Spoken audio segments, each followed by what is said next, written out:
Hey guys, Miss Warren here. I'm back with shading forms with colored pencils. I'm going to come down here to shade the forms, and I'm going to show you all a few different techniques on shading. A lot of them have to do with color theory.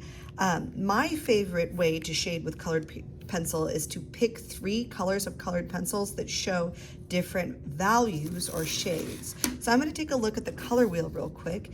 Anything at the top of the color wheel will be a lighter color. Anything on the sides of the color wheel will be a medium color, and anything at the very bottom of the color wheel will be a dark color. So if I were to shade using 3 colors, I would want to choose a light, one a little bit darker, and one a little bit darker. So I have 3 shades of a color. You want analogous colors. That means they're next door neighbors on the color wheel to shade with. So I could choose these, or I could choose this one, and this one, because those are also analogous. Let's see, I could also choose this one,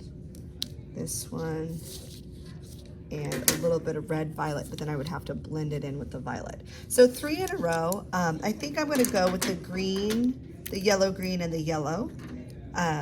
3 shades.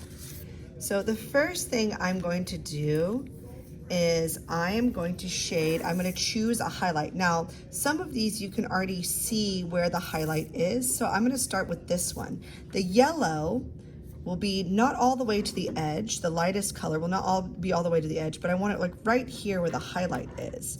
So I'm going to lightly color back and forth, and I'm going to be sure to curve because this surface is curved. This surface was flat, so I was sure to keep my marks flat. But this one, I'm going to curve back and forth, and I'm going to color in really lightly.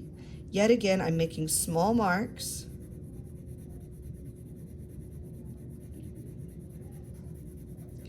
And I'm curving, and I'm going to go just a little bit further than I think I want the yellow to be, because I'm going to blend the yellow with the green.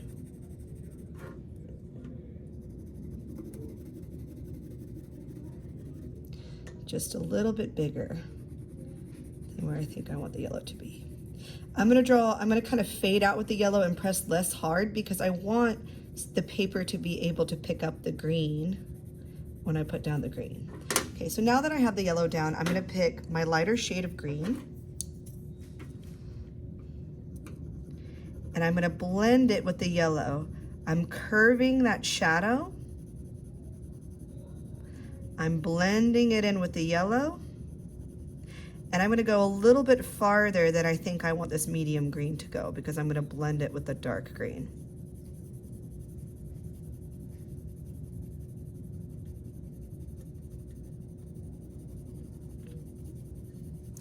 Going in small circular motions. I put a little bit of green at the bottom here, a little bit of green on the edge, because the edge on this one is darker than that highlight. Now I'm looking at the top, and the top looks like it's a medium color, and since this is my medium color, I'm going to shade the top in flat. On the top, since it's not curved, I'm going to just go back and forth, really flat, coloring it in nice and solid. Blend this out a little bit more. Now I'm going to look for my darkest shadows, and I'm going to use the dark green for my darkest part over here. So yet again, I'm curving around the cylinder,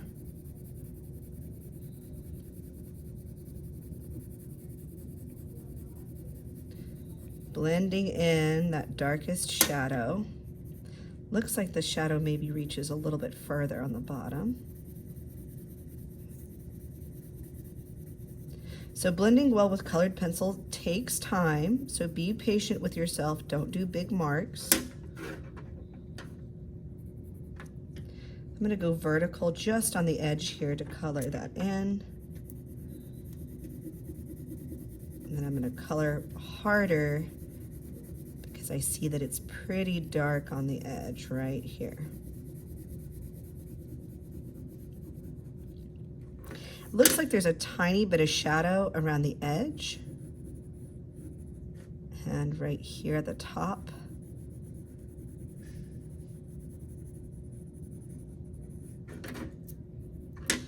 Go back through and build this up, make the edge even darker.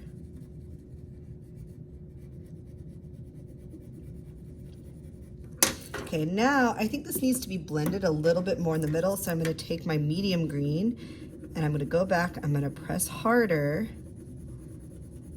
and I'm going to blend it again to where we can't see any white of the paper.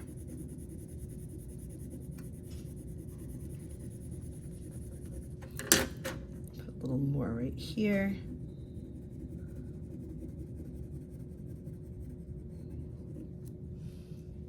Then I'm going to take my yellow, I'm going to blend that in some more too.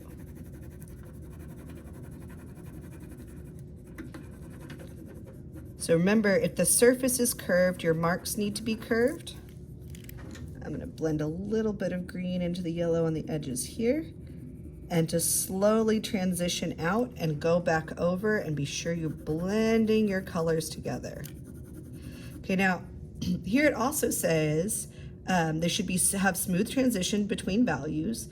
The cube and the rectangular prism will have different values on each side. Don't forget to add a cast shadows beside the form.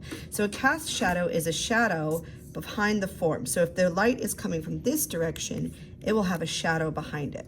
So I'm going to draw as if it was stretched out on the ground, a small shadow here. And since the shadow is on the ground, it's going to be dark and flat. So I'm just going to color it in back and forth.